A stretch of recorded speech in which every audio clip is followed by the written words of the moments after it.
Some interesting hands here, I believe.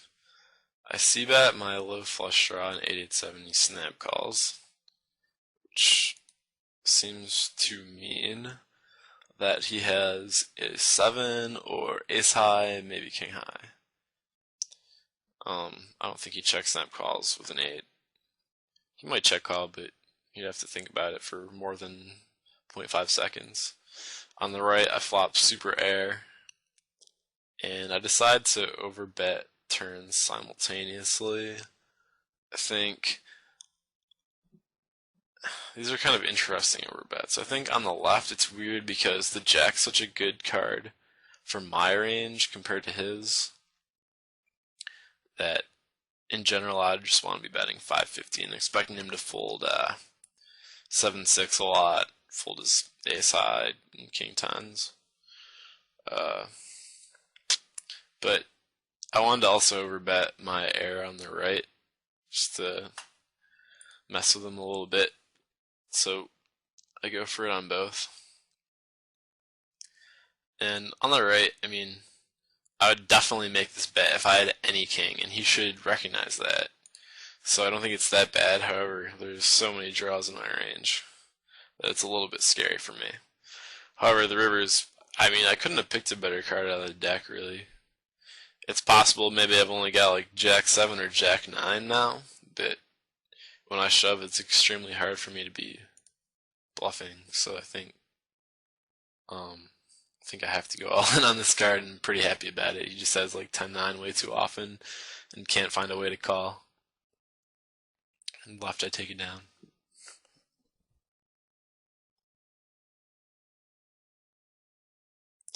I flop top 2 on the left, and I think leading's a pretty good option just because I don't want to check raise these flops. I want to have stable equity. Like a flush, a set, or king queen with the queen of diamonds when I do stuff like that, because your hand's just, well, I think almost everybody would be check raising here with king 10, but I think playing against a good player out of position is pretty bad when he's just gonna like see your range is weak and barrel off a lot, and you want to be able to check call some good hands that don't necessarily play that well if you check raise and want to play 2 more streets out of position versus a guy like Jungle Man. So I think the turn's a clear check call. You know, I beat all of his bluffs and I can improve to a nut hand.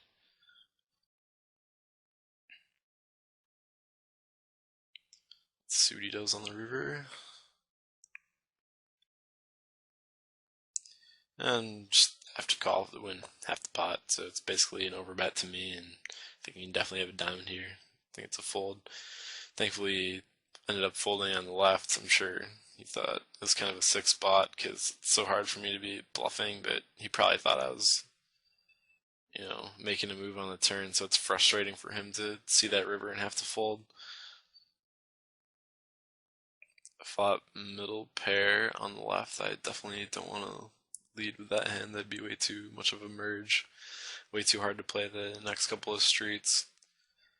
Turn's good card for his range, so I check. I would check always with a 9 pretty much, and sometimes with a 10. Sometimes I'd bet 2 streets with a 10. But the same hand. Thankfully, he decided to check it on the river rather than turning it into a bluff slash get me off a chop type bet.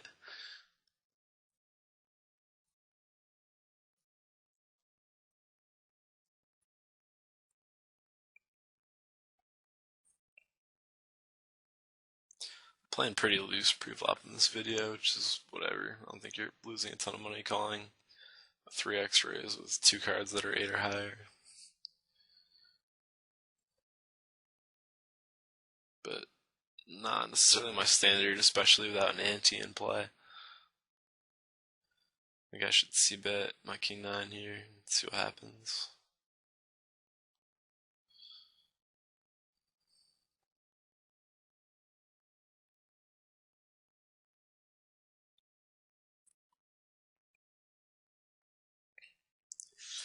I think this is going to be an interesting hand on the left.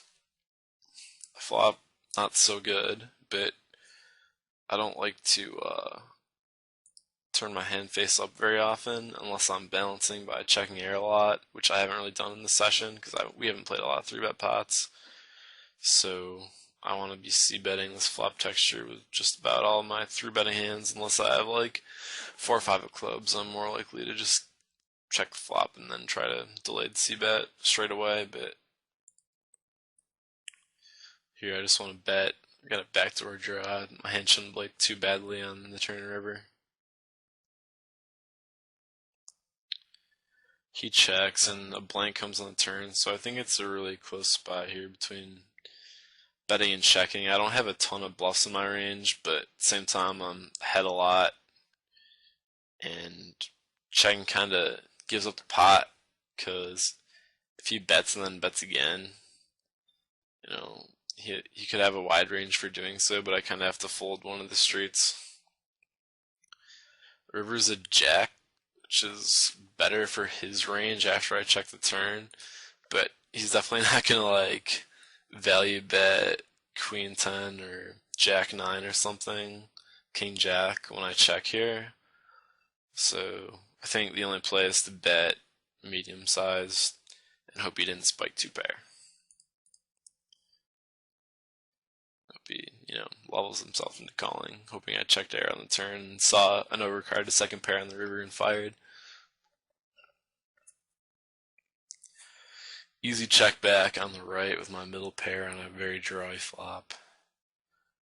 Turn 2-pair. Gotta be a value bet. He's not check raising a card that's so good for his range and so bad for mine. But he does check raise, so I don't really believe him and I call.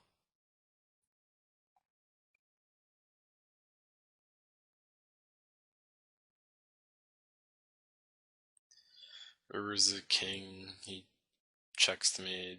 There's no good reason to do anything but check it back, and he 5-outed me. It's one of those jungle man plays I don't really understand, but no, whatever. It would be hard for me to ever agree with that particular play. But Dan's the man, so nice hand. On the left, I 3-bet with Jack 4 suited, which is a little non-standard. He min raises, which is kind of weird on this texture, but I don't think I can just fold top pair to a player like him. So, and I also don't think like 3-betting is really good because I think a lot of hands he does this with are like a jack with a good diamond, like a decent diamond kicker. It's a good hand to min raise here with. So I don't want to get all the money in just yet. On the right, I've led a flop that's good for my big blind calling range, even though my hand's just whatever. Turned very well though, so I'm just gonna value bet whenever the action's on me, unless a diamond comes. I call this min raise and turn trips, so I gotta feel pretty good about my hand now. I think he just about always flats a flush on the flop. Now I've got trips, it's just a little hard for me to be beat, and I don't look very strong by flatting the flop.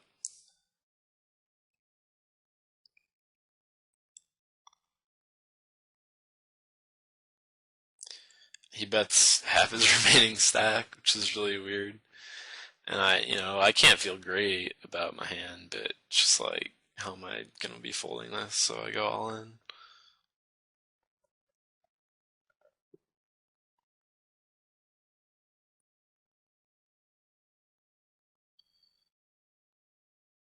He folds, so he just had 2 random cards, it looks like. I mean, it's probably not even a bad play, really, but I happen to have a jack, so it wasn't going to work out for him on that turn. So many turns that it would work on either the turn or the river, though, so can't hit on that play. Just a king 7 play. I decided to float the turn on the left because it's a good card for my range, so I think he has a silly hand when he leads here a lot, just expecting me to have like king 2 and folding enough. If he had ace high or like a pair of 5s, I think he's just gonna check. So I can definitely float and get him off those hands on the river. And I consider betting the river here just mainly because I don't really want him to see my hand. It gives him a decent amount of information. I think whenever you're in a small pot, you should think about the value of the information that you would give away by going to showdown and add that to the pot and then decide whether a bet or check is best. I think people just show down too many hands because they just like assume they're good, but there's also no value. Well, a lot of times when the pot's like under 20 big blinds, a lot of the value resides in not giving away any extra information. And, I think he could value bet the river with a good 9, but if he has like 10-9, he might even be check folding. That's an added bonus. But just in general, I don't want to show that I called the turn with Queen 8. I mean, it's nothing.